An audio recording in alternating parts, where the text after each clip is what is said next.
and welcome into the Ringerverse, your Nexus feed for all things fandom. I am Ben Lindbergh, senior editor for The Ringer, button mash host, and master of ceremonies here at Ringerverse Recommends. This is Ringerverse Recommends for June 2026. Now, as always, we convene at the end of a month to tell you about some stuff that came out recently that we liked but didn't have a chance to talk about in a full episode on the Ringerverse or House of R. And that's what we're doing today, though we're doing something a little bit different. Usually we have a bunch of different clips talking about a bunch of different recent nerd culture releases. Today, we're just doing it all at once as one big conversation. So we're going to have a bunch of guests talking together about a bunch of shows. Most of the Midnight Boys are here, and we are going to do two main segments here. So this has been a big month or big period for animation. Obviously, Toy Story 5 has been covered on the Ringerverse. X-Men 97 coverage will be coming later this week to the Midnight Boys Pew Pew. But many other animated releases have surfaced recently. So I'm about to be joined by Steve Ahlman and Jomi Adeniran of the Midnight Boys, as well as Daniel Chin. We're going to do a quick run through of a bunch of recent animation releases or animation-inspired releases. We're going to talk about My Adventures with Superman. We're going to talk about The Legend of Vox Machina.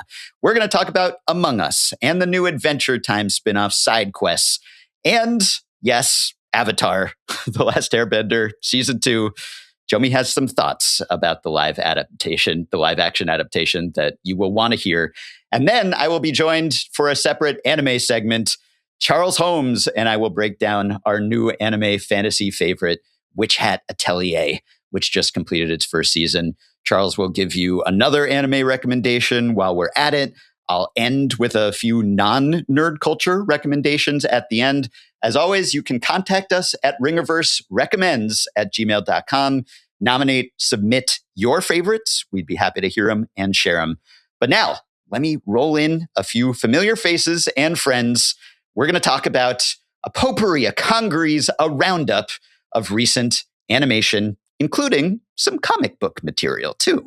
All right, we have a full house here on Ringerverse Recommends, a little 4-player split screen action, taking it back to the N64 era that we talked about on Button Mash last week. I am joined now by Jomi Adeniran, Steve Ahlman, Daniel Chin. Welcome, fellas. What's going on? What's up, Ben? Hello. Have you guys ever considered doing a show on animation and comic books, maybe? I feel like I'd listen. I don't know, buddy. That's in these times. I'm not sure. We'll have to see.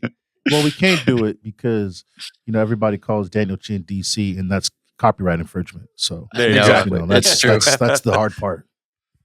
R.I.P. Mint Edition, but the spirit of Mint Edition lives on today because we were talking about a lot of animation and maybe even a couple comic books. So we have a lot of shows to get to. I figured maybe we can just start with DC and our DC. This is obviously a month when everyone's talking about Supergirl and dunking on Supergirl.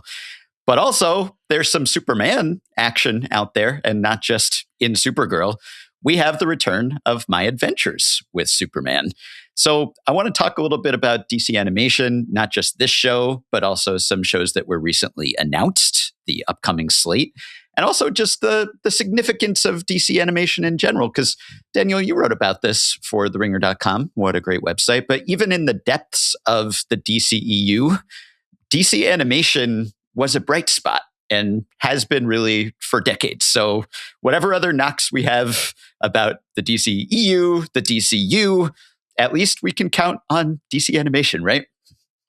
Yeah, I mean, like you said, I feel like really for decades, DC animation's been so strong, even especially as things were going so poorly with the DC Extended Universe. But even just like going back further, like to the 90s with the Batman, the animated series, and Superman, the animated series, extending into Batman Beyond, like Teen Titans, there's just like classics on classics that I feel like I grew up with. And then like now today, like they're still creating so much good, exciting stuff with characters and still doing it in like fresh ways. Like I like this, the anime style like influences coming into My Adventures with Superman, like still can create this and make this like a very fresh and like modern take on a character that's been done millions of times. Yeah.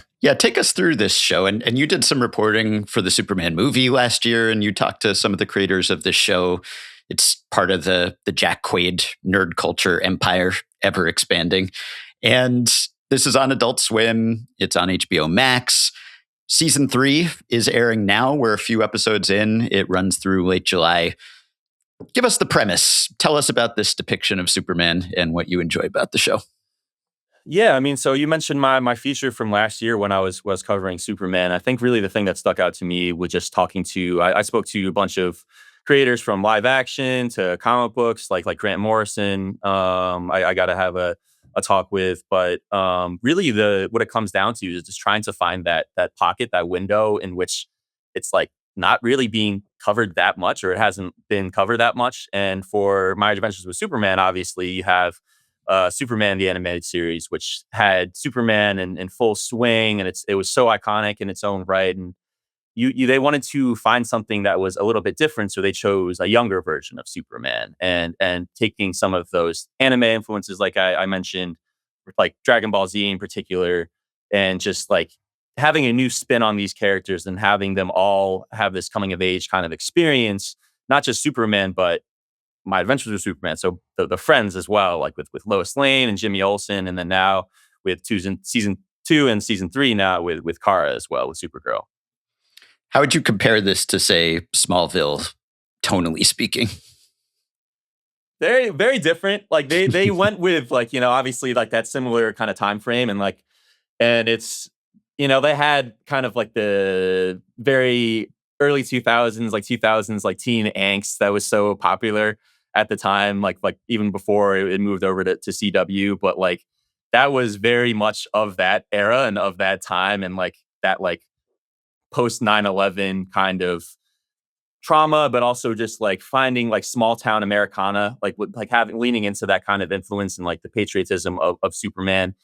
None of that is really present in this show, and it's really lighthearted, and it's just a much different take. Again, like coming back to that like anime style. Yeah. Steve, Jomi, you guys want to talk about your relationship with the show? I was about to say, you talk about Smallville being of its time. My Adventure Superman is definitely of its time with the anime influence, man. Like it parodies on like Sailor Moon and things of that nature, like animes that like have fallen into the zeitgeist. You can see references in pretty much every episode. So to say like this is an anime, or see, I'm even calling it anime. It's not, but this is a show. It's an animated show that's very much like you've seen anime. You got to be careful. You love Charles anime. is going to be here later talking about real anime. Well, if we say it one more time, we summon him after you, like Beetlejuice. Yeah, don't say it too many times before our time's up. You know what I mean? And so, yeah, it's just like it's a show that's made by anime fans for anime fans. Steve, Yeah, I've had a lot of just good, warm, fuzzy feelings for My Adventures with Superman. And it's probably because that optimism and that kind of earnestness that Superman desperately needed post Snyderverse kind of predates James Gunn's vision. And while I won't say that it like could easily directly be a call to influence for him, it's definitely something that I feel like the Gunn and Co. have really been co-signing and wanting to push forward. I think that the offset of that earnestness with the balance of comic book stakes and anime storytelling is kind of a perfect harmony for Superman specifically. I know that we're going to get to talk about a couple of the spin-off shows that DC is going to be announced, and possibly the expansion of the My Adventures of universe. But I think for this has always been a solid entry in Superman canon. And I think now with the new season, without getting too much into the spoilers of the things that we've seen so far from this season, I'm really excited to see that not only that, but like the super family, as it were, get their shine.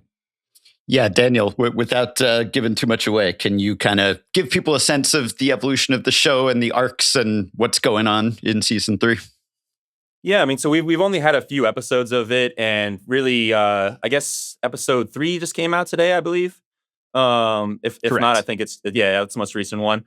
That's the one where it's really, I feel like, starting to set up the main arc of the season. Like you get our first view of like Superboy and him in the future, which has this very like Days of Future Past kind of vibe to it, like him being sent back into the past to prevent this terrible future and getting a little help from Lex Luthor along the way. And I feel like that's when we're really going to see the full shape of this start to take place. Like they took influences from Death of Superman and Reign of the Superman from the comics. So it's definitely going to take a darker and more serious tone moving forward without really spoiling much. And there is a spinoff coming, as you alluded to. In addition to Lanterns coming this summer to HBO, we're getting My Adventures with Green Lantern coming sometime in this animated universe. So DC's got a lot of balls in the air when it comes to animation. There's the actual DCU stuff, like Creature Commandos, which kind of kicked off the DCU. And then there's the other stuff. There's the Warner Brothers Animation, DC Studios joints. And we heard last week about a bunch of new ones that are coming. The most exciting of which is probably Absolute Batman. So tell us a little bit, the comics heads here. Obviously, this has been a huge thing for DC. The Absolute Universe relaunch, Absolute Batman, this has helped catapult DC to a higher market share than Marvel for the first time in a while. Who wants to tell us about this latest reinvention of Batman in the comics that we are now going to see adapted on screen?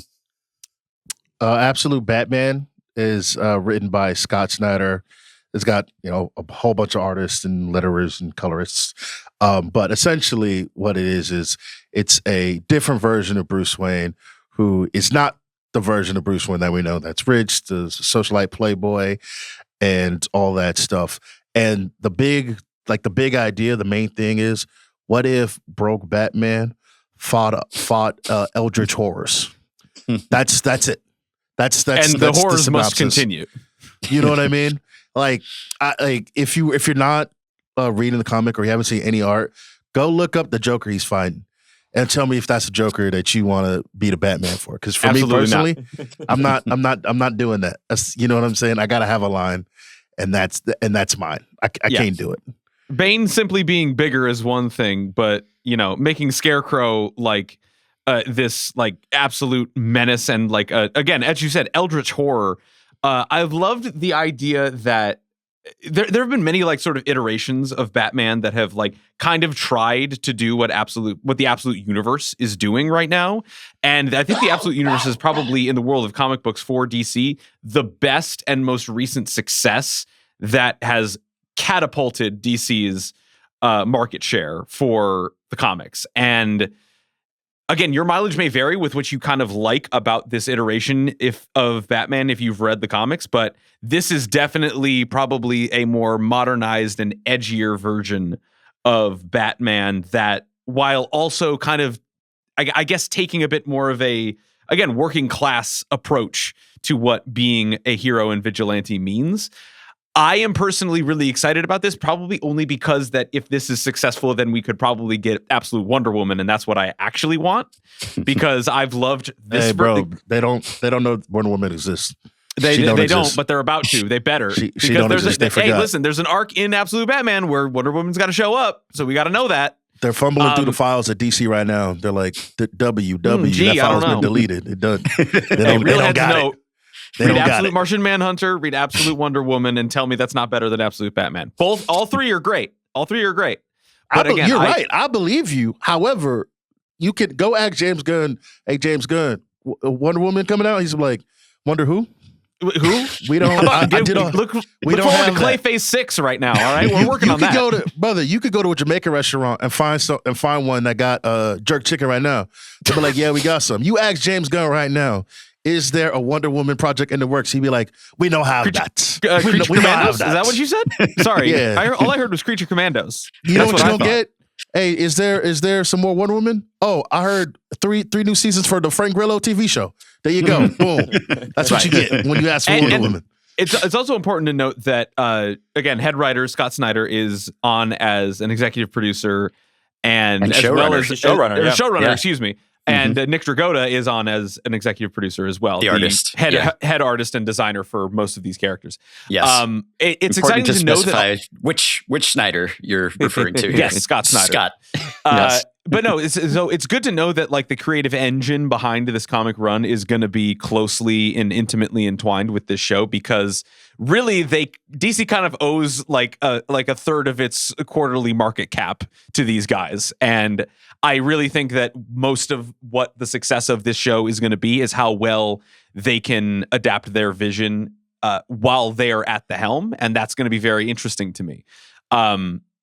Yeah, I can't wait for this. This is going to be weird. I think even just like the turnaround and how quickly like this came from the comics to now animation is just so telling, and clearly like how much they're focused and like how much of a hit it was. And like, and for the record, the first issue of Absolute Batman released in December of 2024. So from then until now, that is a wild it's absolutely exploded. But like to your point too, Steve, like there's just a lot of really good, just the whole Absolute line is like really like Martian Manhunter, Absolute Martian Manhunter. If they can like replicate that art style like onto the animation with with artist Javier Rodriguez, like that's going to be stunning to be able to watch.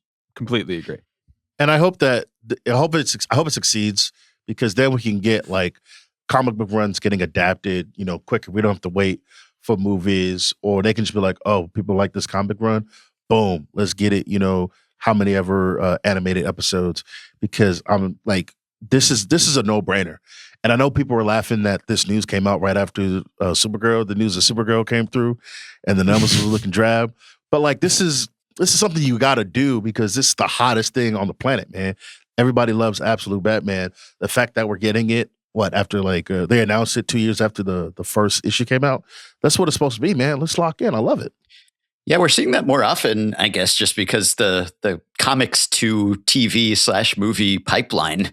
I mean, I guess they have plucked most of the low-hanging fruit. So a lot of the arcs, the classics, have been adapted. And so now it's like, what else we got, And also people are using the comics now as really kind of like a purposeful factory, development system, farm system for the films, right? Because early in DCU, MCU, et cetera, like, okay, these comics were not designed with future adaptations in mind, but now they are, right? Or at least that's a possible world. And we saw that with Supergirl, right? And Woman of Tomorrow. I mean, that's 5 years ago or so that run started, right? So even that, pretty quick turnarounds. And now people are writing comics, drawing comics with potential movies in mind, for better or worse.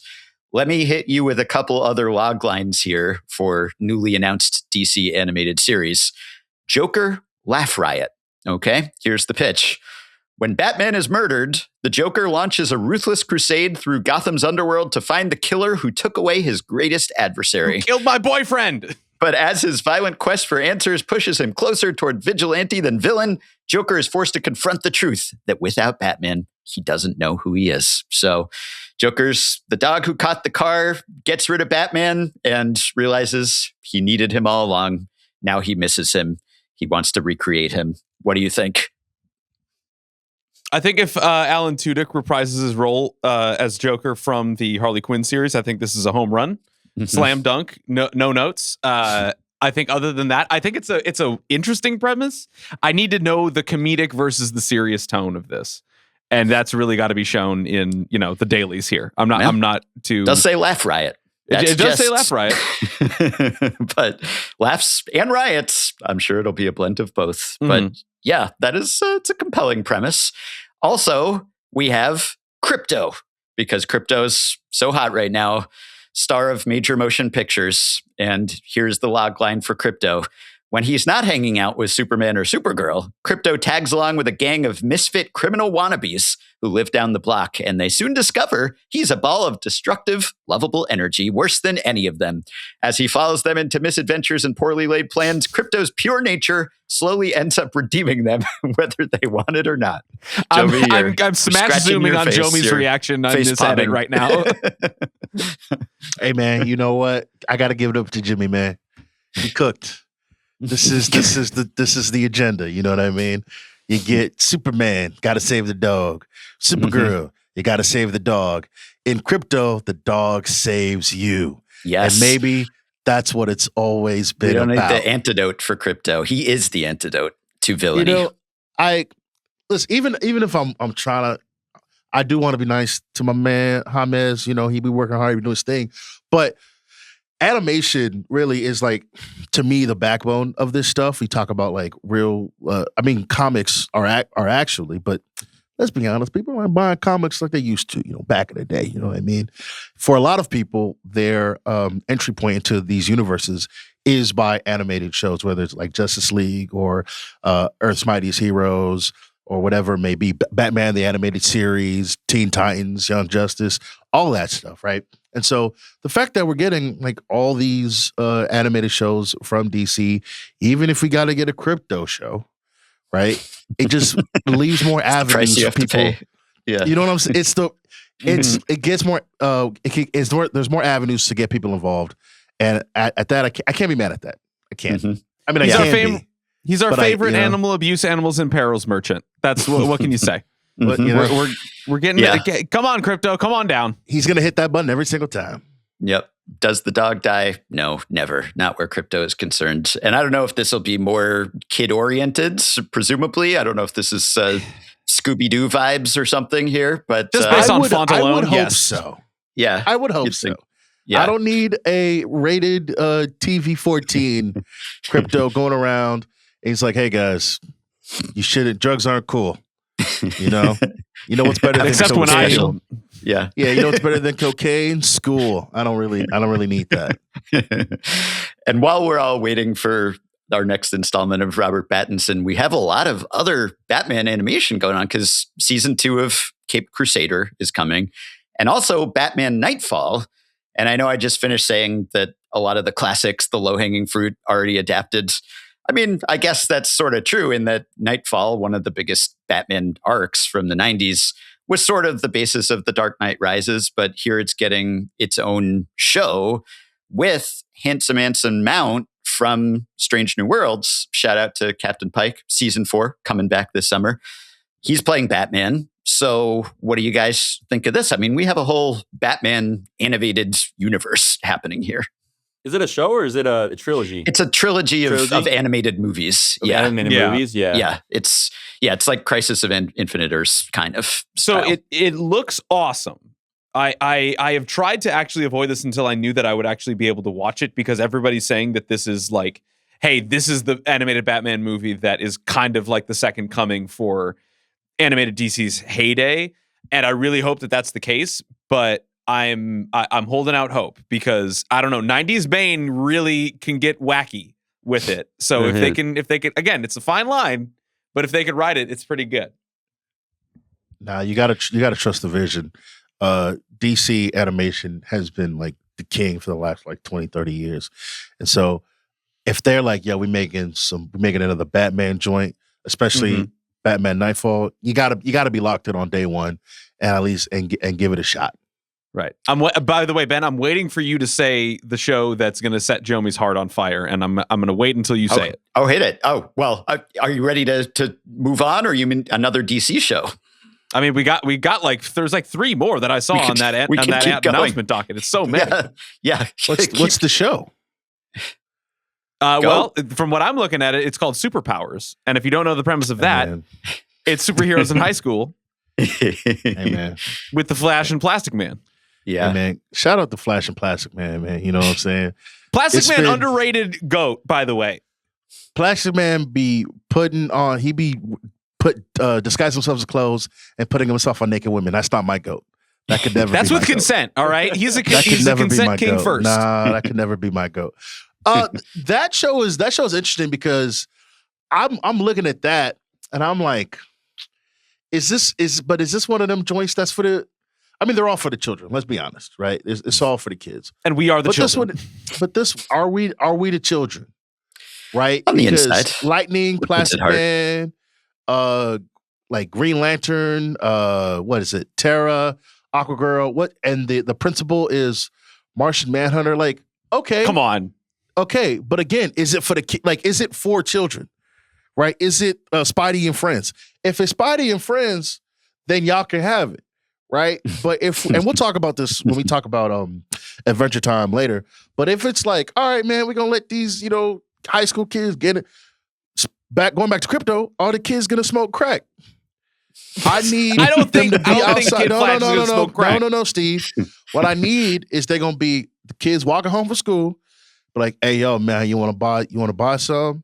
And the kids, instead of being like, no, sir, I'm good with the drugs, they go, hey, man, you know what? I might do some smack. Let's make it The Wire. That's And all it was I'm Martian saying. Manhunter the whole time trying to teach him a lesson. Maybe. Look, it's got to be fun. Maybe I'm just growing up, fellas. You know, maybe I'm just in my feelings. Look, fellas, I'm not gonna lie to you. It's been a tough couple days. All right, Germany lost last night, and then I wake up this morning. Sham's like, LeBron, he going to the crib. You're not coming back. I was wondering if this is gonna come up. So maybe I'm just in a rough spot right now. But if I'm gonna get a DC superpower, if I'm gonna get a DC show with the young teens, they doing teenage hero stuff, maybe they should be plucky. That's all I'm asking. Right, and they will be. This is Van. Be fine. Van's invaded your brain too much. I can hear Van. The only midnight boy who's not on this episode is appearing, speaking through you. Maybe I'm just so jaded after the last 18 hours of living that I'm just like, you know what, man? Either the kids are out there doing drugs, it's euphoria, or I don't want it. Wow, that's not true. It's gonna be fun. I'm probably gonna enjoy it, honestly. But yeah, if it's like in the mold of a Teen Titans or a Young Justice, then yeah, I could be bought. I could be bought. You're growing up before our eyes.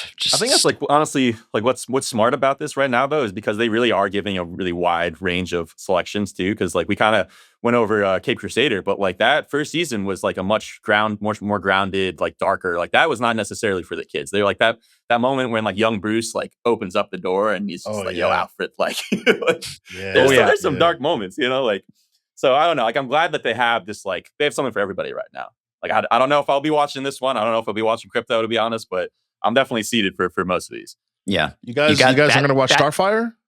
Oh, yeah. You got Starfire. You got Bat Fam. That's for the kids.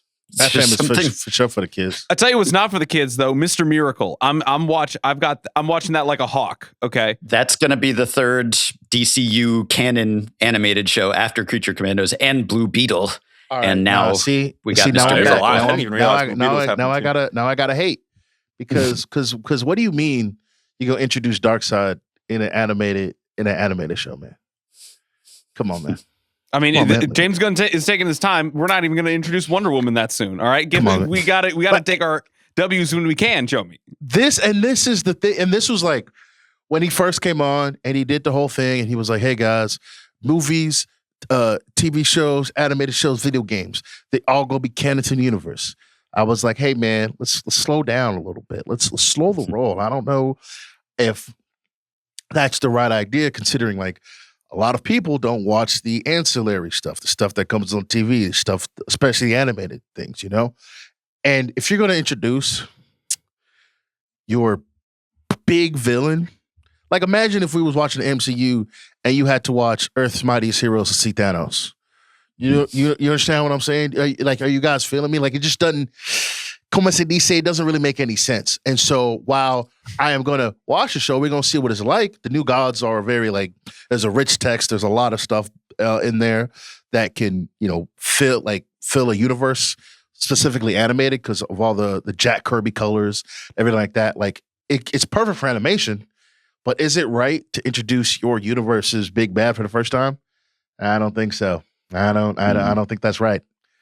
I definitely agree with you, especially in a vacuum, but I think that's kind of the tough position that James Gunn and the DCU is in right now. I think they just need to hit the ground running. And I think that was really telling from just the opening of Superman, where they're just he's been at this for whatever it was, 10 years, and just here's all of the Justice Gang. They just feel the pressure to immediately inject you into this because they tried to go the slow, well, I don't know, they rushed it the first time too was the problem when they did it for the DC Extended Universe, but they're we can't do that again because we just have to hit the ground running here. So I don't know. It's tough. I wish they could take the time, but the superhero era is just Tom Fantasy was just talking about how it's over.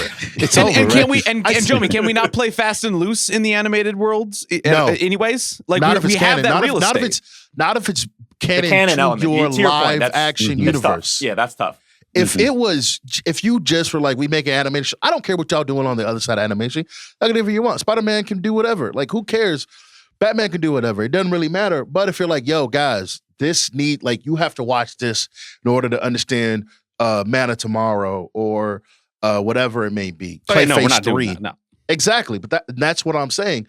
To your point, though, Daniel, it'd be one thing, because you're right. You can't rush it. That's what failed the last time. And you don't want to be like an MCU, just copy they steez, whatever. Clayface? You ain't got no Batman I'm in the holding out universe, hope. but we making Clayface?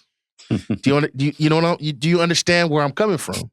Do you know what I'm kind of excited for that imagine movie, imagine if they was like, bet we gonna make guys, we gonna make an Iron Man movie, right? 2008, we make an Iron Man movie. Then next year we gonna make a War Machine movie, right? And then next up, you're not gonna believe this, he doesn't exist anymore, but we gonna get a Red Skull movie coming in October. Yeah. I'm turning it off. Yeah. I'm turning that off. What are you talking about? Let's be serious. And so ultimately it comes back to I get it. You want to actually, develop these characters, develop these scripts, whatever. Brother, you got big hitters on your bench, big dog. Let's get serious. Let's lock in. He's not that's locked what in, we've and that's learned. okay. Yeah. It's okay. Look, every hero has their audience, but there are limits to the size of that audience with some of the B, C, T, D, E tier heroes. They can't carry these projects. They can't be the headliners. And maybe Spider-Man and Doomsday make $1 billion and suddenly everyone's like, superheroes back. But will that extend to Clayface? Will that extend to the next tier down, the Supergirls of the world, whether or not the movie is good?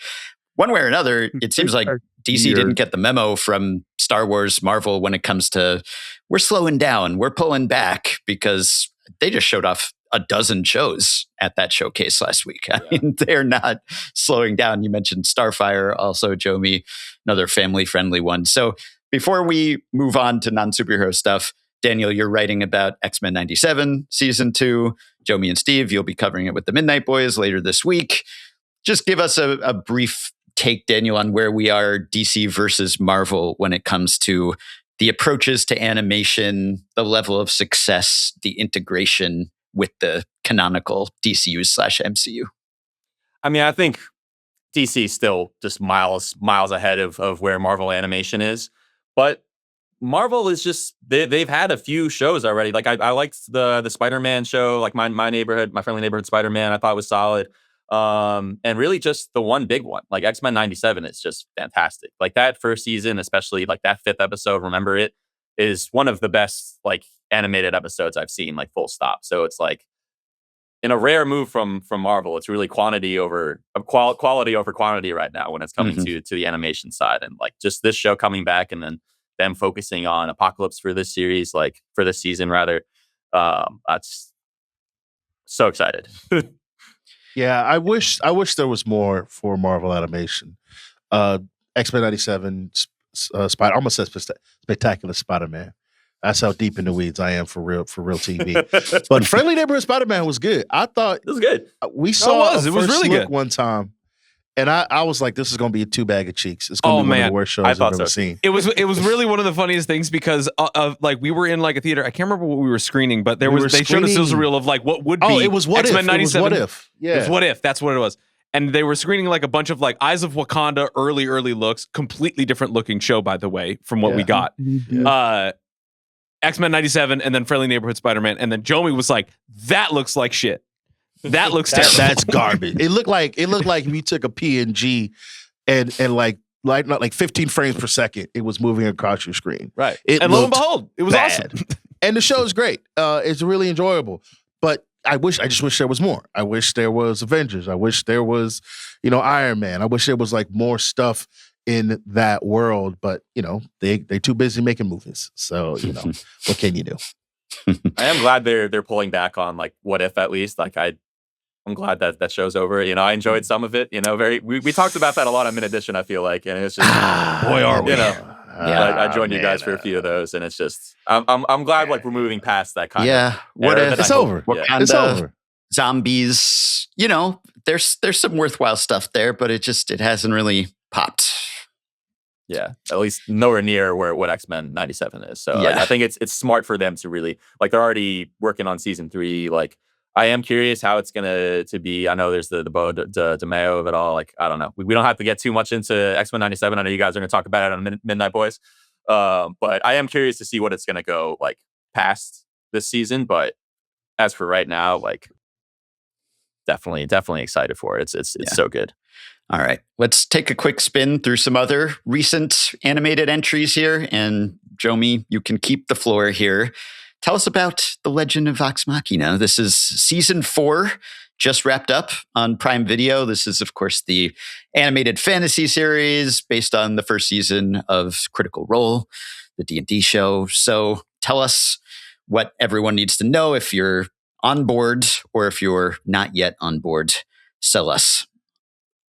I hope everybody's on board. And if you're not on board, get on board. This show, I'm not a D&D person. I didn't grow up playing D&D. The only time I played D&D was when we did the Ringer Quest joint, which feels like 400 years ago. Huh, interesting that I just mentioned Jomi, that you right were now. a natural.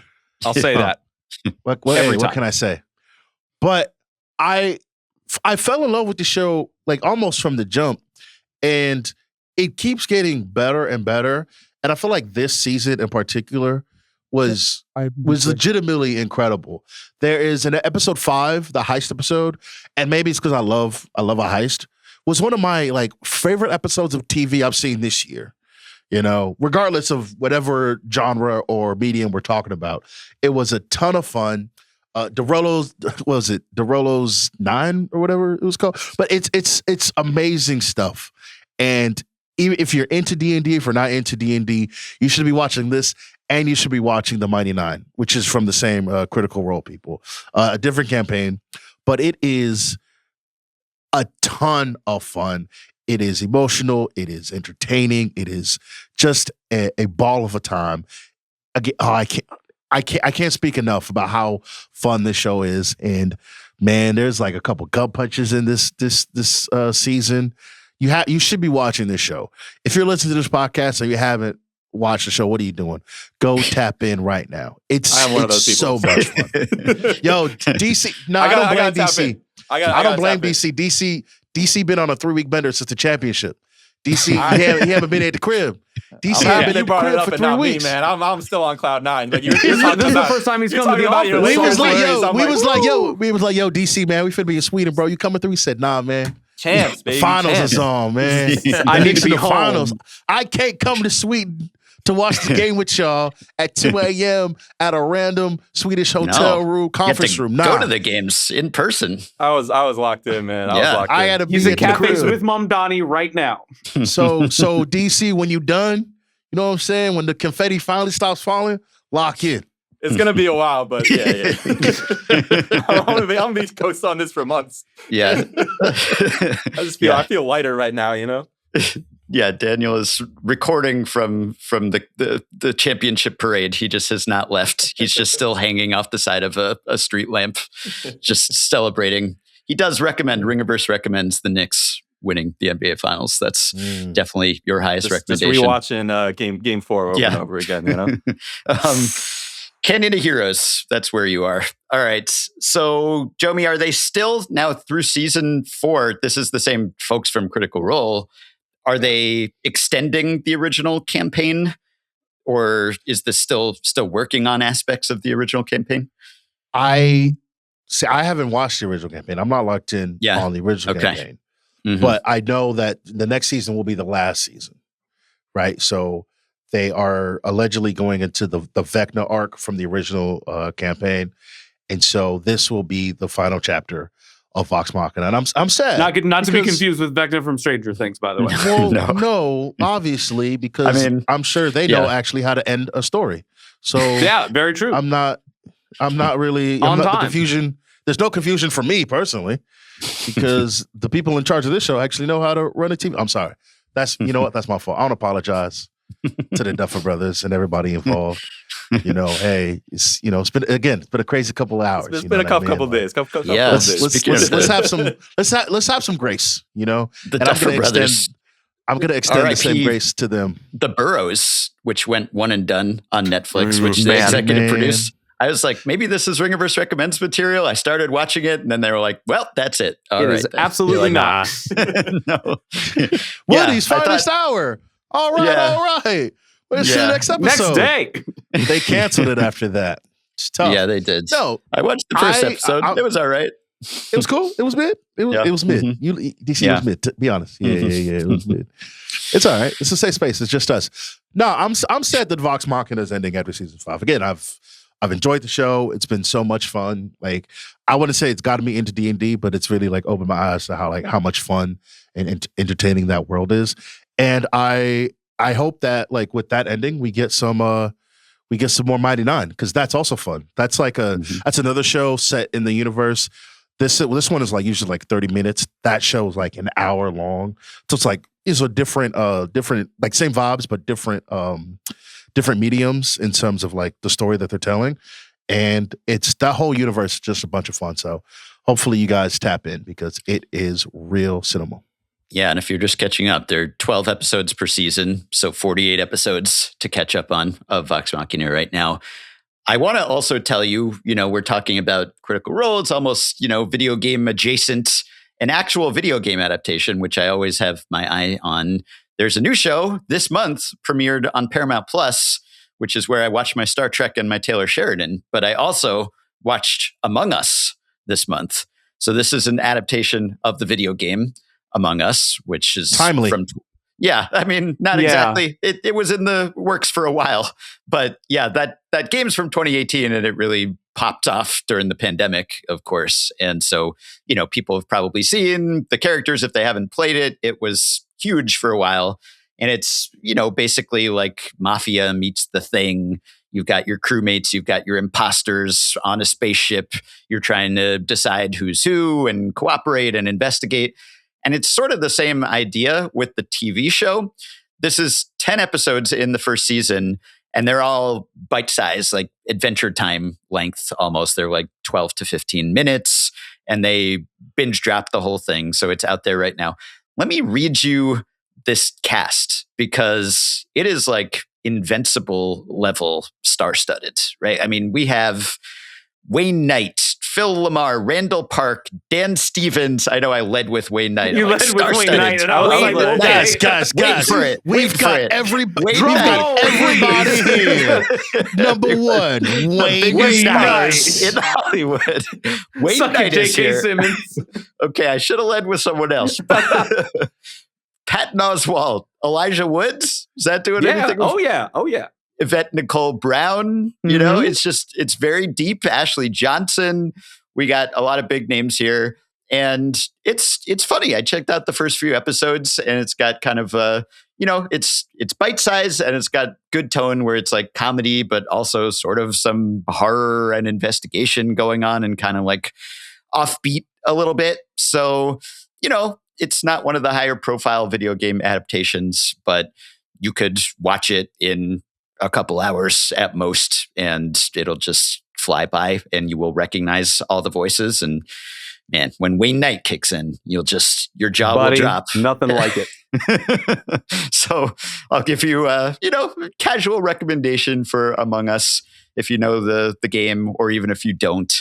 They just dropped that, and evidently, like, they finished it in 2024. So it's just been sitting around for a while, and people were wondering if it would ever come out, and it did, and came out kind of quietly. But Guys, but way to strike when the iron is ice cold, and know. sit on it for 2 years, and then it gets even colder. I know we're turning comic book runs into TV shows faster than we're adapting hit video games. But just so you know, some of the Button Mash crew out there is a new lower profile video game adaptation. But to the extent that it has been covered and reviewed, it has been reviewed pretty positively and warmly. So I will give it a qualified recommendation too. Pretty stacked cast. And also, sticking with the short digestible episodes, let's talk about the new Adventure Time spinoff, Side Quests, which is 20 short episodes, and they all dropped at once too. So you could stream those on Hulu or Disney Plus. And this is one of a bunch of Adventure Time spinoffs that are either out already or are coming. And this one's kind of a prequel. It's Finn the human and Jake the dog in their earlier days. It's kind of a throwback to early Adventure Time, where it was more sort of self-contained, episodic. So this just came out this week. Jomi, Steve, have you had a chance to check out any of this? I watched the first couple episodes. I have. Tapped in. Yeah. Thoughts? Yes.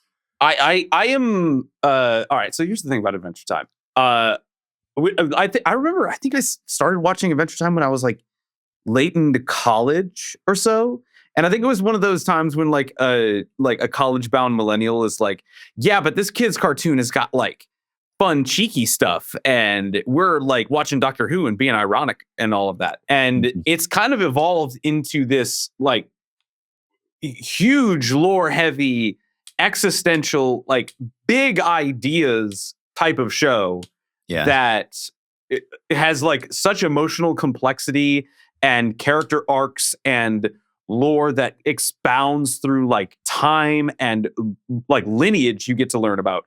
And after a while I kind of like lost the sight of the forest through the trees with Adventure Time because it became so big, and all of it was great and all of it was incredibly well done.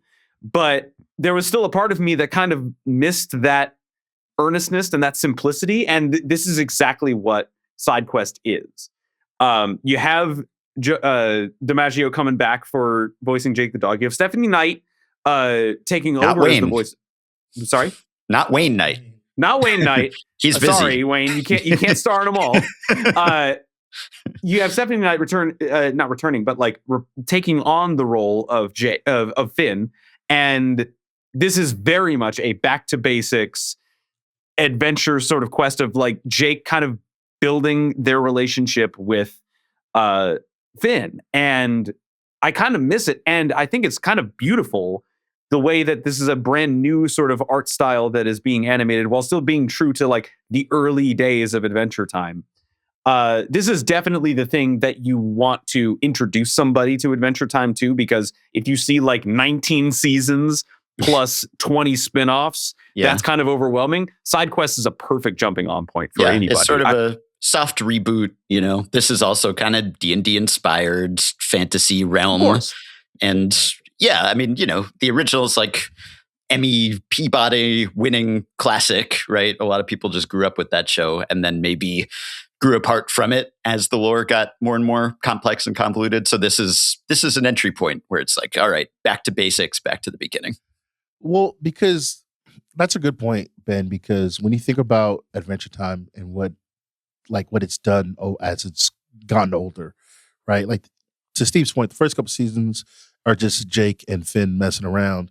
And then eventually, at like the last episode, they're fighting their version of God. Right. And it's like what does it mean to be both a son, the father, and the Lord Savior of all humanity? All right, I don't know if it's that deep, but Hey, it is very much about like what does it mean?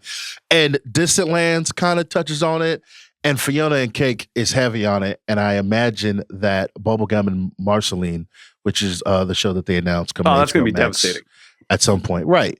It'll like the show grew with its audience in every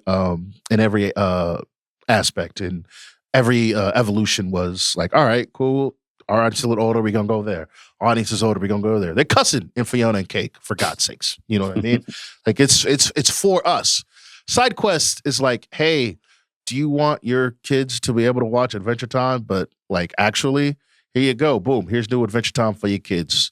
Because they can't watch the new stuff. I mean, they can, but I don't think I don't know if you want your kids watching Fiona and Cake. It's a little risque, for a 6-year-old. You know what I mean? So 4. I would, so at some point, like we're making new, like the universe still continues. Obviously, the old series is still there, but this is new Adventure Time for a new audience in the sense of it's just Finn and Jake being kids again.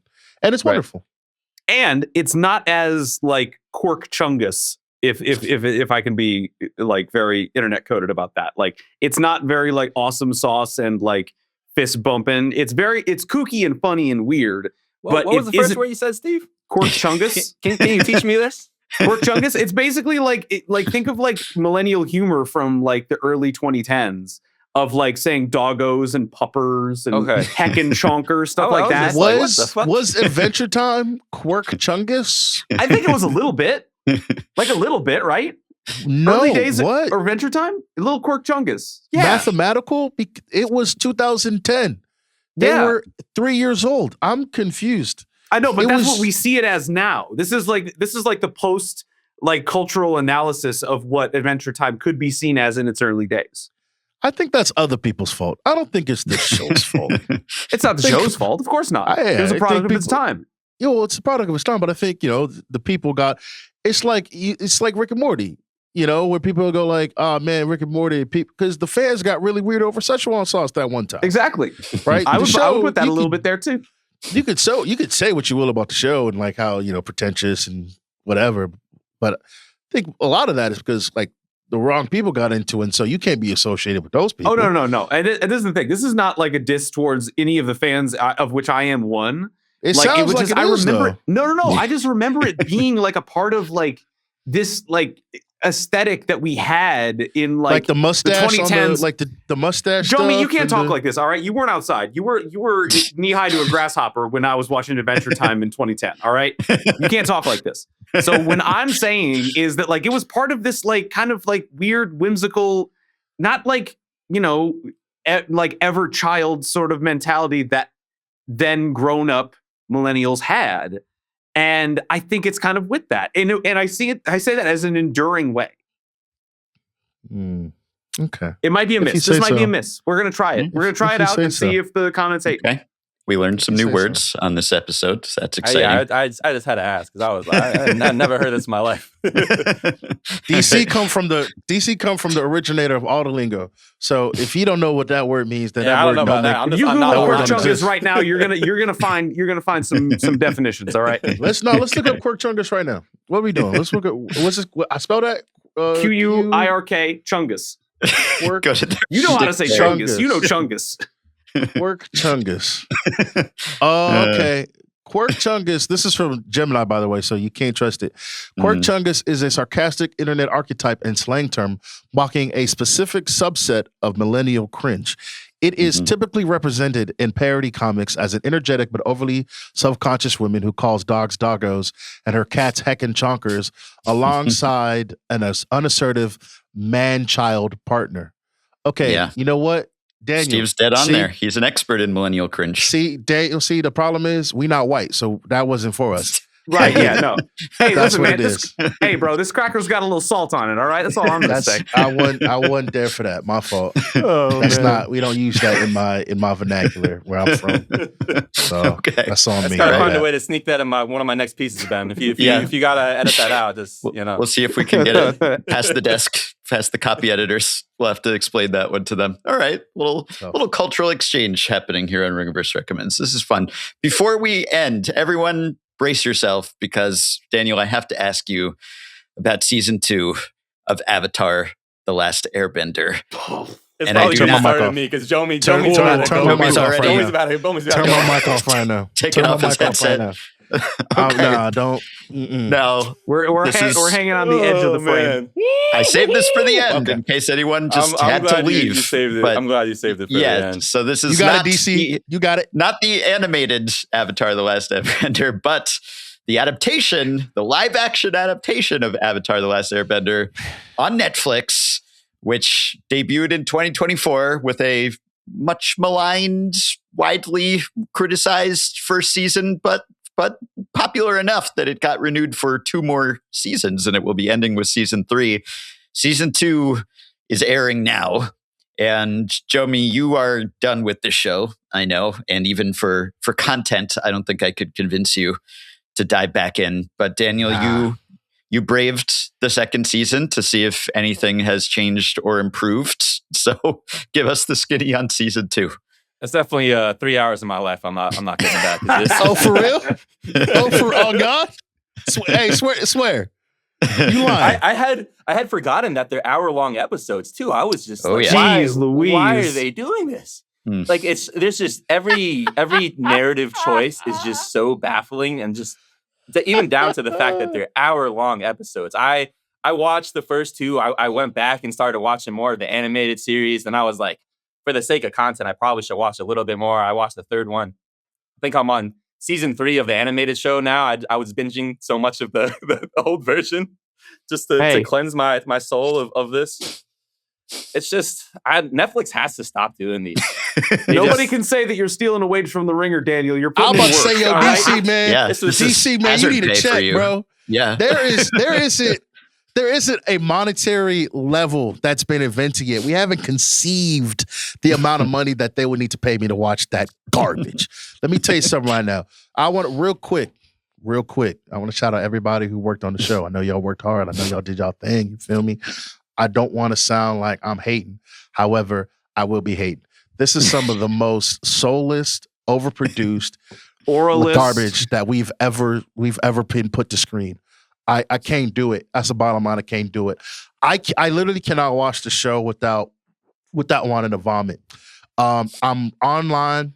I'm seeing the dog. Have you seen the clip of Tom inventing metal? There's no shot you got this far, DC. I didn't get that far. I saw the clip of it though. Yeah, but there's a clip of Toph discovering metal bending. I can't. In the animated show, it's one of the coolest moments of all time. It's one of the greatest. It's like oh my gosh, I can't even get the words out. It's so sauceless. It's so she's like, I'm Toph. Don't you two dunderheads forget it. I'm the greatest metal bender ever. You like, let's go, Toph. That's what I'm talking about. You that dog. You the go. And then in the show, she's like, I'm Toph, and I invented metal bending. Are you kidding me? What is that? That's not you can't. It's not even like 1/10 of 1,000th of 1/1,000,000th of the amount of sauce that moment has, and it's just a fundamental misunderstanding of what the show is about and who these characters are. I'm reading that they had the Painted Lady and the Blue Spirit in Bossing say fighting crime. And you know what? Ultimately, what this is, this is a Zutara fanfic, and I won't be here for it. I won't stand for it. Okay, this is a bastardization in the of a AO3 series. AI purge. They will delete this show on accident. No. This is a 100% bastardization of a series of characters of stories that we love and we care about. And frankly, if we were a better society, it wouldn't exist. Okay, this is a cheap cash grab by executives in order to try and resell us our memories and gaslight us that these characters and this world works in a way that it doesn't. It fundamentally does not work. It is disgusting. It is embarrassing. And frankly, the world would be better off if this show never existed. Everybody, under the sound of my voice, I want you to write to your senator, write to your local congressman, and get this show off the air immediately. Because if it ends the way I think it's going to end, and if they do what I swear to God, I hope that they don't do, you are going to need to there's going to be a congressional hearing. Put Jomi in the what iceberg. I'm going to do. I cannot do this, ladies and gentlemen. I have had enough of the garbage, enough of the nonsense. What they are doing to my beloved Avatar, ladies and gentlemen, I can't stand by and watch it happen. We need to be better. All of us need to be better. I am calling on all of us to take action because this cannot stand and it will not stand. I won't have it. I'm playing the national anthem fanfare when this is happening right now. On my desk, I'm saluting. That was powerful. This is disgusting. Ben, are you seeing what I'm seeing? Online?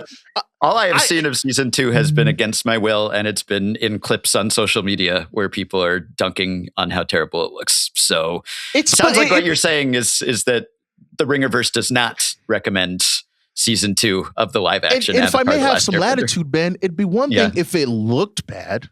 Hey, I look bad. You don't understand what I'm saying? Like, it is what it is, right? Like, you get past the ugly looks and you're like, oh, there's a nice little thing inside. Beauty within. It's legitimately taking the source material and wiping its cheeks with it. That's what it is. And then it's not even like, oh man, well, at least the characters they're stripping the characters to their most bare traits and being like, cool, run with that. Fellas, there is a quote from Toph where she tells Aang to shoot his shot. There are no guns in Avatar. Why would he shoot his shot? They don't have guns. What does that mean? What does that mean, guys? What are we doing? That's fake. That is Claude, ChatGPT, Google Gemini garbage that somebody typed into a computer. There are cockroaches. If you threw 1,000 of them on a typewriter, that could make better dialogue. We live in the worst timeline. This is appalling. I just want to note that we're just stuck in like different conference rooms, and Jomi's right next to me. I felt the room shake through the wall. when you did that. Is shaking right now. Oh my goodness! Wow, Standing ovation, my man. Yeah, you brought the energy. I feel bad for invoking this. I feel like maybe I've ruined your day. I don't know how you're going to cool off for the rest of this. Germany out on PKs. Now you got to go read about LeBron reminded about after this, Avatar live action. Now you got to read about LeBron. That's 3. It's just blow after That's the blow. trifecta. Three Joe strikes. is reeling right now. I feel for you. And, I don't think they're going to stop doing this because it was announced shortly before we hopped on here that Netflix is doing a live action adaptation of Persona. That's y'all got that. That's for y'all.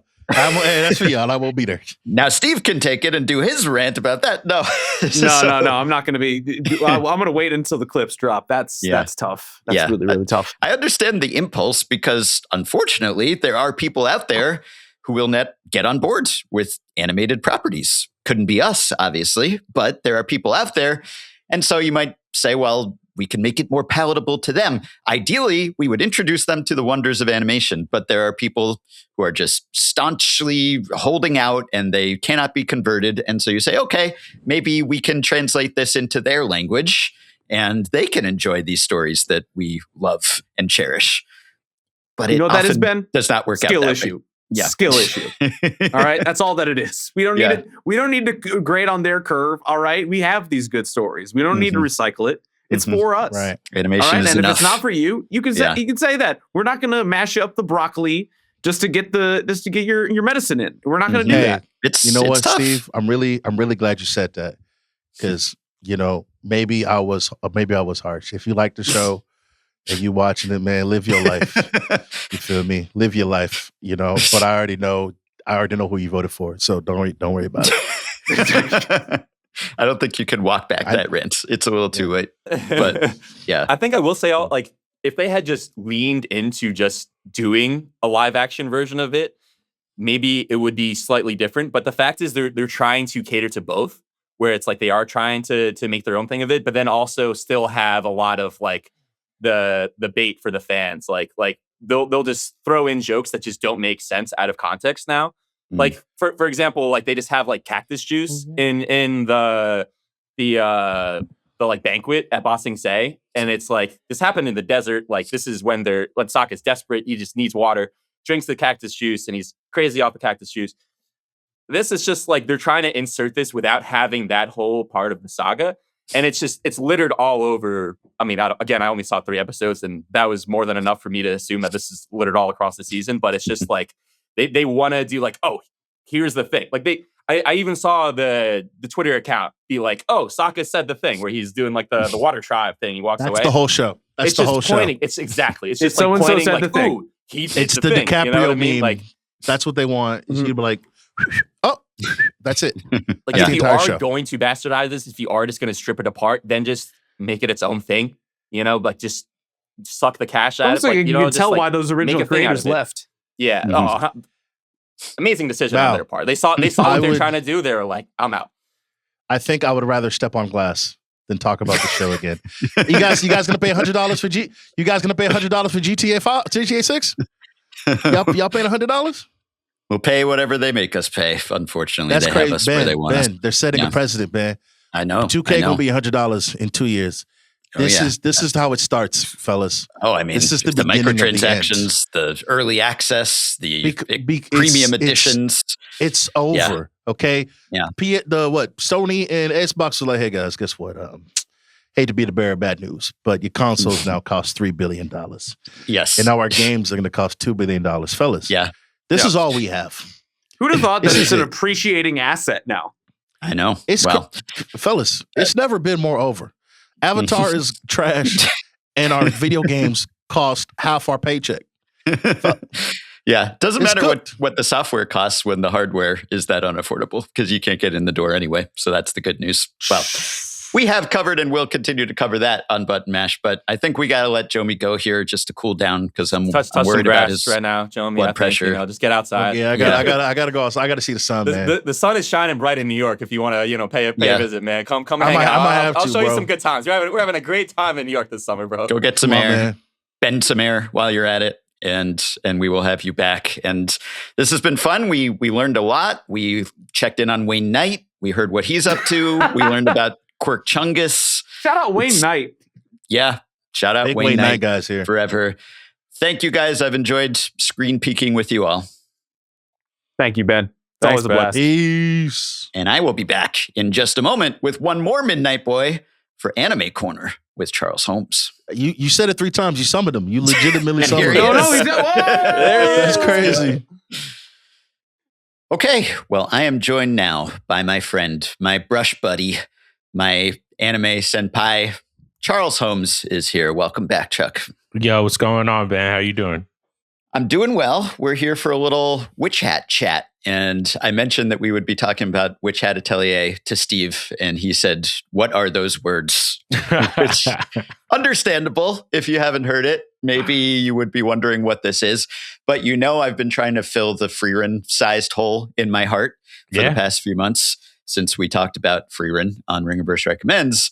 And I don't know that anything could quite fill it. But Witch Hat has come close. And the first season just wrapped up right now. I know you've been on this, so I wanted to get your thoughts. So do you want to describe the premise briefly of Witch Hat Atelier? Yeah, so I think, and sorry if any of the weebs get mad at me, I would say Witch Hat Atelier is firmly in kind of like the magical girl tradition, while putting slight tweaks on it. And if anybody's like, magical girls, Sailor Moon, it is a very big genre into itself, make millions and billions of dollars.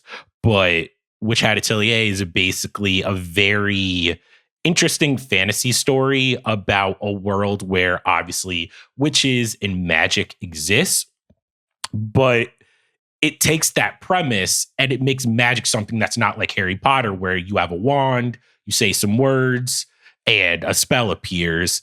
It is very much this training of learning how to draw the symbols and what the symbols mean.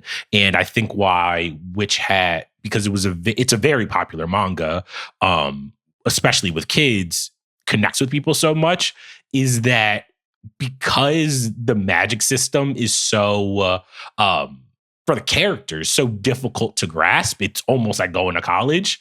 It is a story always of how do these young characters navigate in a world where they might not be good at this, they might not be good at that, and using their inner strengths and what they're talented as to carve their way in this world where magic isn't just as easy as just saying a word.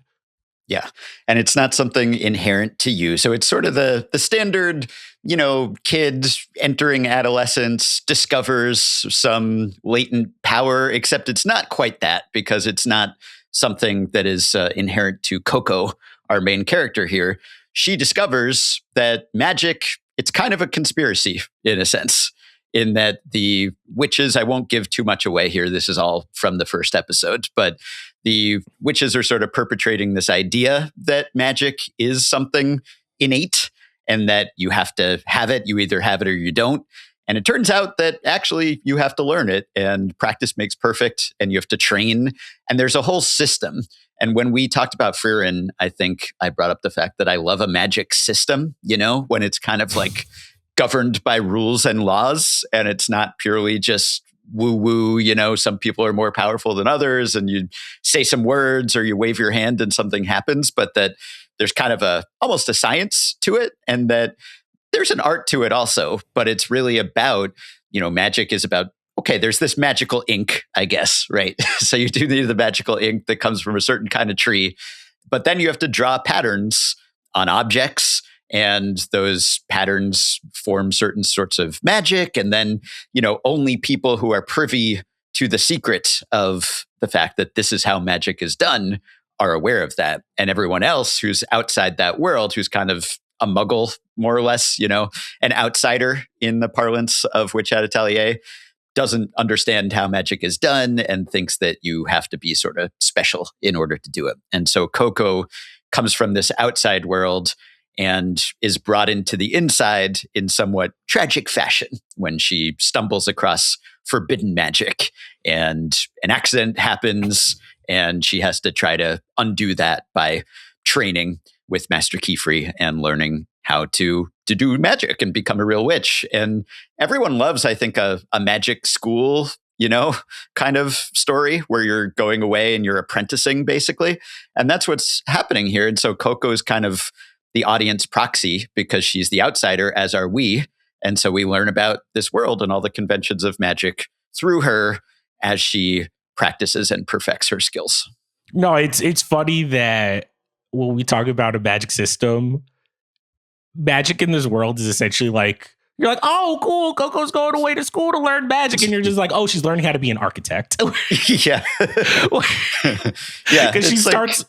It's book learning, right? It's like, she's drafting. Do your where homework. It's like, Keyfree, her teacher, notices when he meets her for the first time, she's working with her mother at essentially like tailoring clothes or like cloth, and she's very good at drawing straight lines, and that's like her talent, which is like not a very sexy talent in terms of like a fantasy world where it's like that person can draw the straightest line. But why I do love it is that Witch at Atelier, and I think why something like this or Frieren really connects with people, is that it's kind of showing kids that like you don't need to be born like Michael Jordan of magic to be successful. A lot of this, and even when Coco meets some of the other students, all of the other students have their own traumas and their own things that they're good at and family histories and things that they're running away from. So much of the episodes are a little bit like, what's the lesson that they're going to learn today?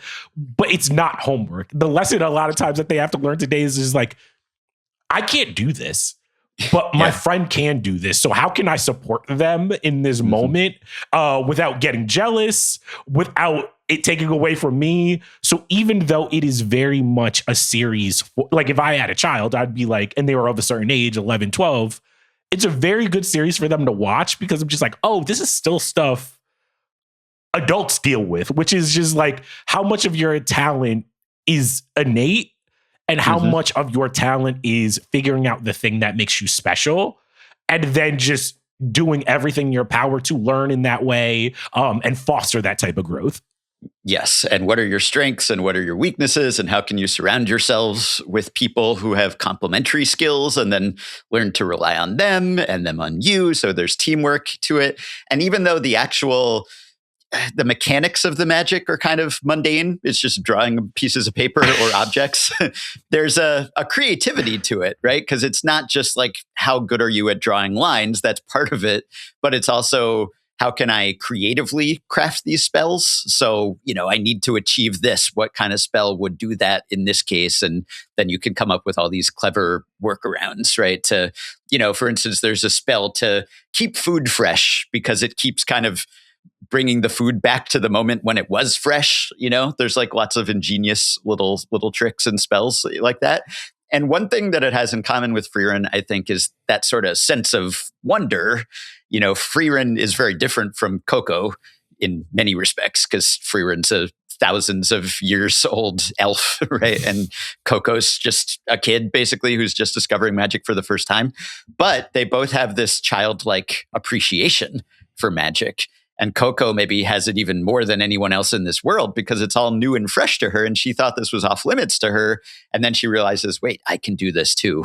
And so she's seeing it for the first time. And all these other people are sort of jaded, they've all been there for a while. They've grown up around this and she's seeing it for the first time. So I really like that. It is a little more kiddie friendly, I guess, than Frieren. Not that Frieren is like super dark or mature in tone or something, but there's a little more comedy, playful, stylized animation, I guess, in Witch Hat, right? A lot of like sweat drops and, empty eyes and all that sort of almost chibi sort of stuff. So, there's more of that and like a lot of high pitched, extremely enthusiastic voices, so it's, hey, that is, when you're in the anime trenches, it is just something that like honestly at this point like washes over me, especially when Witch Hat I knew it was going to be a hit just because it is such a massive seller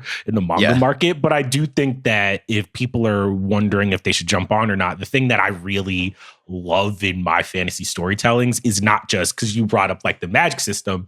I always think it's so fascinating when whatever your system is, whether it's magic or superpowers or whatever, informs the world.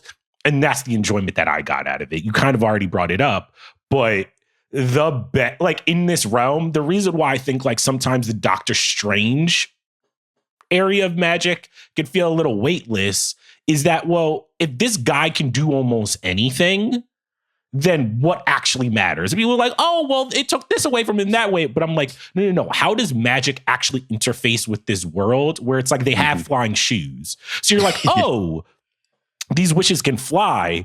But not only do you need to draw the kind of like the sigil or whatever you want to call it correctly, there are different ways that you can move the symbols to go faster, to go higher, whatever. If it gets wet, then it fucks up the shoes. And you're like, it's choices like that are so little, but it is a creator saying, okay, if this is a world where magic has existed for hundreds and hundreds of years, okay, well, how do they carry water? To your point, how do they preserve food? How do they make a fire? There are different, and even like a big running kind of spine through the series is what makes good magic and what makes evil magic. If you use magic against your body in this world, that is something that this world or a certain sect of it has been like, that's evil magic. So to me, that's why if you are a fan of like fantasy, magical girl stuff, that to me is what gives the world weight that is almost surprising for something that could be a little juvenile at times. Is like, if you're a kid, it is teaching you like, oh, these fantasy worlds can be very, very deep and thought through, and there's mechanics and everything works together. And I feel immersed in the story instead of just somebody being like, I'm using magic to explain away a bunch of shit that I don't actually want to explain. And there's a morality to it. I like the idea that the good magic, the permissible magic is magic that makes people happy, basically. And then there's the forbidden magic, and then you learn more about that. I'm actually only about halfway through the season because my wife and I are working through it. It's 13 episodes. Season 1, it just wrapped up this month. Season 2 has already been announced, but they're kind of pulling back the curtain more and more. There are these mysterious brimmed hats who maybe practice forbidden magic, and we're chasing clues. And then, there's an order of knights basically who uphold the permissible magic. So there's more and more depth to it, but it's also just sort of a ground level, street level, personal story as well of Coco's discovery of magic and her trying to undo the accident that happens in the first episode. Have you read the manga, or do you have a sense of how much of a runway there is here? I mean, season 2 has been announced. Is this going to be a long running show?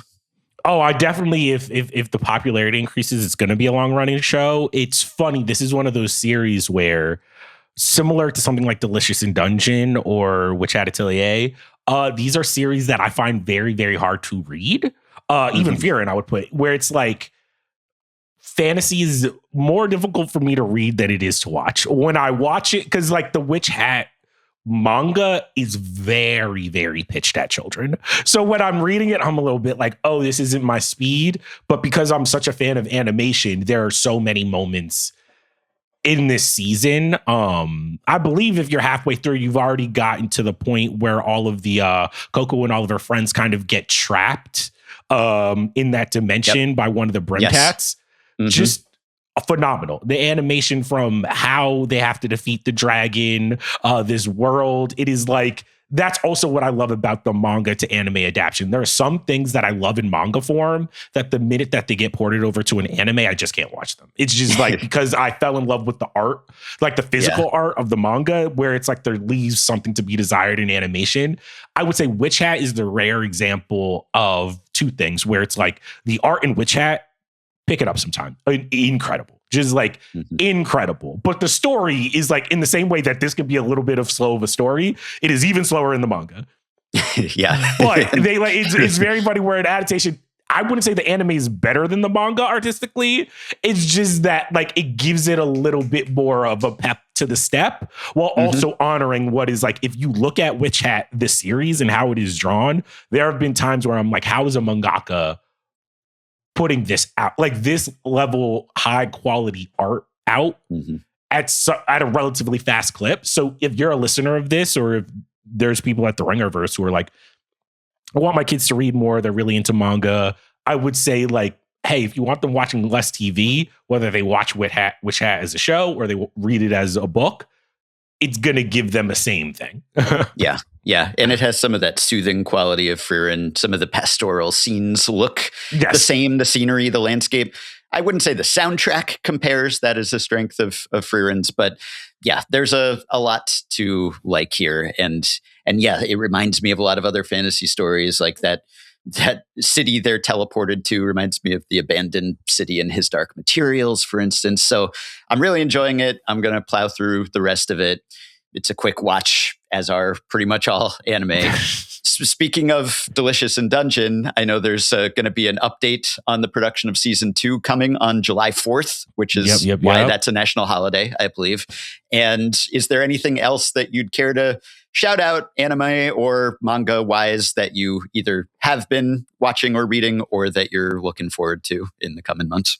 Okay, yeah, my favorite anime of the season, and I'm going to like fucking butcher this, is called Nippon Sengaku. It is on Amazon Prime, and essentially it is this. Now, politically, there's a lot of Japanese history shit. I don't know, like, I'm not co-signing some shit, but fascinating story. Essentially what happens is that Japan has like basically falls into ruin in the future. There's a nuclear holocaust. But what's interesting about the series is it picks up where Japan is now split into 3 warring states. And it is basically the story of how this one farm boy who is obsessed with Japanese history. And when I say Japanese history, I'm talking about history far in the past, magazines, whatever. And he wants to, after tragedy strikes, I won't tell you how, after tragedy strikes, he goes on a revenge mission, but instead of the revenge being a revenge mission of like violence, he joins one of these military warring states and wants to use his powers of intellect and debate to climb the ladders of the military. And this is like literally a series, like if you explained it to me, I'm like, I'm never watching that. But I was like, fuck it, let me give it a try one weekend. And it was my favorite of the season. It is, if you like the backroom dealings of like a Game of Thrones, you will love this, because so much of it is not, this is not a game of like, they're at war, but it's less about like the war aspect of it. And it is more so like, how is this guy who like really loves debate going to teach the army about like how to conserve fucking food during the winter and how that will help them in a campaign once in a couple months. She's just like, oh, and then you're watching. I'm just like, oh man, I'm fucking riveted. All right. Say or butcher that name one more time. It's called Nippon Sengaku, Nipponsangoku. I believe that's how you say it.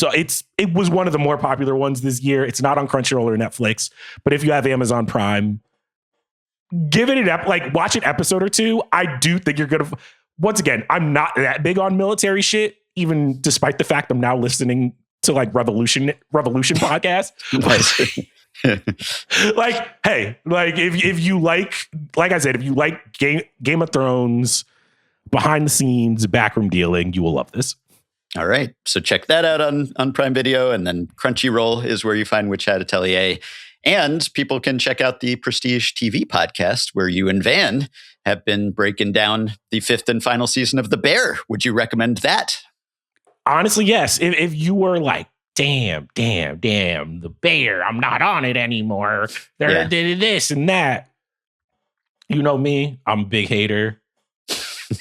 Final season of The Bear gets my cosign. It is like if you July 4th, you're like, damn, bro, we were just at the beach. We're tired, whatever. And you want to come home and just put something on. You can kill the entire Bear season in a weekend. The 7th episode is probably one of the best episodes that they've ever created. It might be one of my favorite TV episodes of the year. Tap into The Bear, tap into Prestige TV, tap into Button Mash, Ringerverse recommends. Thank you for having me on, man.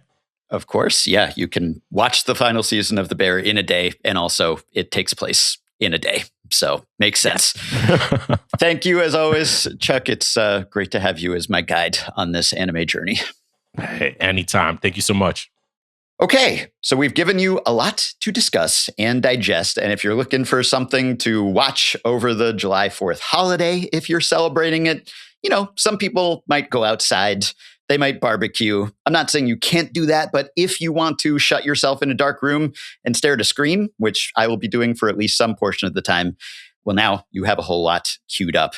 I want to just leave you with a few non-nerd culture recommendations. Now, I mentioned Taylor Sheridan. Some of you already tuning out and doubting my taste when it comes to any other shows, but I am watching Dutton Ranch, the latest Taylor Sheridan joint.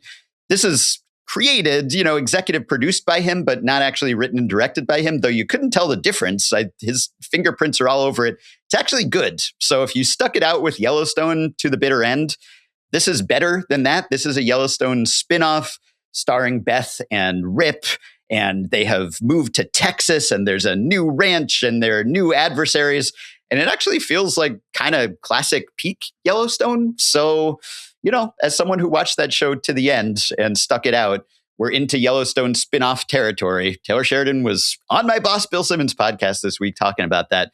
Marshals is another Yellowstone spinoff that he didn't have much to do with. It's a CBS procedural. It's popular, but it's not really my bag.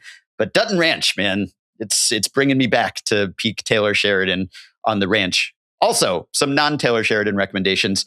Want to hip you all to a show on Apple TV, which if it's on Apple TV, I'm watching it. Maximum Pleasure Guaranteed. Everyone's talking about Widow's Bay, as well they should. I will co-sign that recommendation. Love that show. It's been well covered elsewhere on our network, but Maximum Pleasure Guaranteed is kind of going under the radar. Stephen King recommended it, and he was like, hey, I like Widow's Bay, but you got to check out Maximum Pleasure Guaranteed, which, Widow's Bay, it's kind of like a Stephen King adaptation, sort of. Maximum Pleasure Guaranteed stars Tatiana Maslany, who is amazing, and she plays a single mom who's going through a custody battle. She is a fact checker. She gets embroiled in blackmail and murder and deceit. It's a crime thriller, but it's also a comedy, and she is fantastic in it. It's 10 episodes. 7 have aired thus far. It'll finish in mid-July. I've watched ahead. It's great. My wife and I were glued to the screen, half-hour-ish episodes, really digestible, kind of like a pulpy page-turner, but on TV. And the final recommendation I will give you is called The Invite, and it is a new film directed by Olivia Wilde. And she's, been involved in some controversy, right? There was the whole Don't Worry, Darling mess. This is an adaptation of a Spanish film that was based on a Spanish play. And it's a small, kind of low-key comedy, the kind of like adult comedy, dramedy that people say no one makes and releases in theaters anymore. Well, go support this movie. It's actually co-written by Rashida Jones, star-studded cast, Olivia Wilde, Penelope Cruz, Seth Rogen, Edward Norton. Everyone's fantastic in it. I just had my anniversary with my lovely wife, Jessie, this week. 15 years we've been together, not married, but it was the anniversary of our first date. We did some bouldering, we had some dinner, and then we went to see The Invite, and it was perfect. It was a sold-out little theater. Everyone was laughing, and then we were silent because it got a little deep, and it hit us with some truth bombs. You're going to love this movie if you can catch it on theaters or whenever you're able to see it at home. the invite. Go check it out. That's all my non-nerd culture recs for this month, as well as our nerd culture stuff. Thanks, as always, to everyone for listening. You can contact us at ringerverserecommends@gmail.com. Send us your nominations and submissions for next month and beyond. We have so much coming in July, and not just Ben Lindbergh stuff like Walking Dead, Daryl Dixon being back, and Star Trek Strange New Worlds, but obviously Hot D continuing coverage on all of our feeds. We've got the Odyssey coming on Button Mash. We have Splatoon Raiders. We have new old Halo. We're going to do our games of the first half of the year and some of our hype for the second half of the year. Spider-Man Brand New Day will close out July. Vampire Lestat continuing coverage on House of R. Tons to look forward to. Thank you for listening. Thanks to Arjuna Ramgopal, as always, for greenlighting all of our endeavors here. And until next time, we hope that you'll recommend the Ringerverse. Signing off for Grumpkin, my loyal Dachshund companion and co-host. Wave goodbye, Grump.